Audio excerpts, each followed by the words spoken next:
Do you remember the feeling of getting your photos back from the drugstore? The little envelope, the rubber band around it, the walk back to the car before you could open it. Disposable cameras didn't disappear overnight. They were everywhere for almost 20 years, tucked into glove compartments, stacked on wedding tables, sold at every gas station in America. And then, one slow decade, they were gone.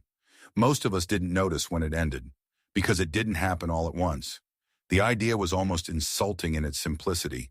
A piece of plastic, a tiny lens, a roll of film, a flash you could only use once.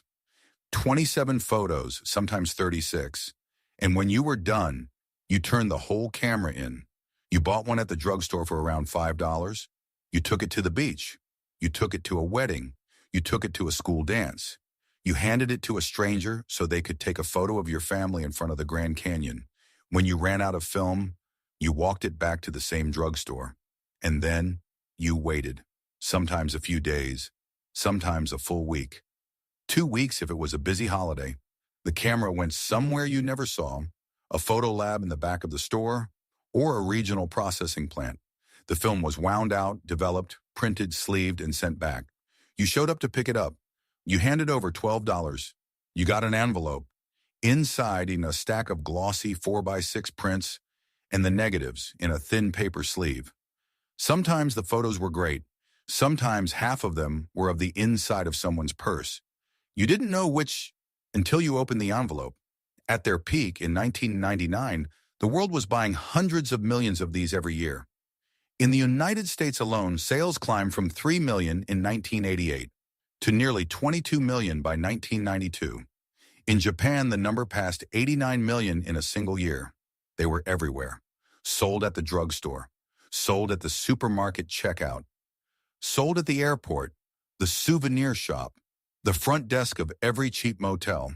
They sat in baskets at every wedding reception in the country, 2 on each table. A small handwritten card asking guests to take photos. Aunts and cousins and bored 7-year-olds, all clicking away. 40 cameras per wedding, 1,000 drunk aunt photos, half of them blurry, all of them developed at the same drugstore. A whole generation has wedding albums full of disposable photos. The flash is harsh, the framing is wrong, the eyes are red, but the people in them are alive and smiling. And there, the story of how that little plastic camera ended up in every drawer in America starts in Japan. In 1986, an engineer at Fujifilm asked a quiet question. The problem wasn't that people didn't want to take photos. The problem was that cameras were complicated, expensive, and you had to know how to load film. You had to know about apertures. You had to know about focus. Most people didn't. So Fujifilm asked, what if the camera was the film? What if you bought the whole thing, used it once, and turned it in? They called it the Quick Snap. It launched in 1986 in Japan with a simple slogan. Everybody should enjoy photography with ease. The first models had a fixed plastic lens, 1 shutter speed, 27 exposures. Kodak panicked. They put out their own version a year later. They called it the Fling. By 1988, there was a 35mm version. By 1989, it had been renamed the Fun Saver because consumers, even in 1989, were already nervous about a thing called disposable, and so the golden era began. For more than a decade, that little plastic camera owned the moment. Birthdays, pool parties, senior trips, honeymoons, spring break, concerts, weddings. If a memory needed to be photographed and a real photographer wasn't there, a disposable was. But somewhere in the late 1990s, something quiet was happening. Most people didn't see it yet. Inside the same companies that made the disposables, engineers were already building the thing that would replace them. The first consumer digital cameras started showing up in the mid-1990s. They were expensive. They were chunky. The photos were, at first, worse than what a $5 disposable could produce, but they had one thing the disposable didn't. You could see the photo right after you took it. That single feature, the little screen on the back of the camera, would change everything, slowly at first. At first, the disposable held its ground. Digital cameras were $300, then $400, then $600. Most families had one. Most people didn't. Disposables were $5. They were already at the gas station. They were idiot-proof. For years, the two coexisted. You took the digital camera on the family vacation. You took the disposable to your friend's bachelorette party. The shift didn't happen all at once, but the cracks were widening. Memory cards got cheaper, photo printers got better, the digital screen got bigger. And then, something none of the camera companies were ready for. In June of 2007, Apple released a phone with a camera in it. The first one wasn't even very good. The lens was small. The photos were soft, but it was already in your pocket. You didn't have to remember to bring it. You didn't have to develop anything. You didn't have to wait. You just took the picture, and it was there. The disposable camera didn't die in 1999. It didn't die in 2007. It died slowly, over the better part of a decade. Color film demand fell 60% between 2000 and 2006. By 2010, the global film market was less than a tenth of what it had been. Photo labs started closing. The little one-hour booths inside drugstores, the standalone film shops, the Kodak processing centers. In January of 2012, Kodak filed for bankruptcy. The company that had invented the disposable camera market in America was suddenly, formally broke. Most people didn't notice, because by then, they were already taking all of their photos on their phones. The drugstore racks of disposable cameras shrank. Then they were moved to a corner. Then they were just gone. The 2-week wait was gone. The envelope was gone. The negatives were gone.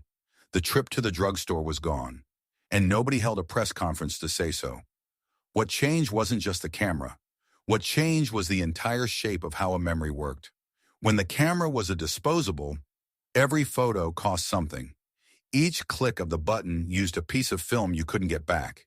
You had 27 shots, so you saved them for the moments that mattered. When the camera became your phone, a single dinner could produce 200 photos. What this meant was a strange thing. You stopped having favorites. You stopped having albums. You stopped picking the one good shot from the roll. The photos kept piling up, but they stopped being treasured. You also stopped waiting. There was something about not knowing what came out, something about the surprise of the envelope, something about the way a stranger had handled your film, in a back room you'd never see, before sending it back to you in a paper sleeve. It made the photos feel earned. It made them feel rare. The strangest part of what we lost is harder to name. It wasn't the photos. The photos still exist. They're in shoe boxes and on hard drives and in cloud accounts. It wasn't the cameras either. You can still buy a disposable today. Walmart sells them. CVS sells them. They're more expensive now, closer to $30 all in. But they're there. What we lost was the ritual, the drive to the drugstore, the 15 minutes you spent talking to the person at the counter, the slight nervousness of opening the envelope, the little gasp when one of the photos came out perfectly. You can buy a disposable today, but you can't buy back the world it lived in. The drugstore counter clerk who knew your name is gone. The 2-week wait. Most labs are shorter now. The neighborhood photo lab is gone. The whole quiet little economy of strangers and machines that turned a piece of plastic into an envelope of memories. That is what disappeared, and most of us never noticed it leaving. If you grew up in the 1990s or 2000s, you remember. You remember waiting for the envelope. You remember the bad ones, the ones that came out of focus, the ones with someone's thumb in the corner. You remember the surprise of finding a photo you didn't know anyone had taken. You remember that one perfect shot on a roll where the rest were a disaster. If any of this brought a memory back, leave it in the comments. Tell me what you took your last disposable to. Tell me whether the photos are still in a shoebox somewhere or whether they're long gone. Because we lived through something, quiet, ordinary, everywhere. And then slowly, it was gone.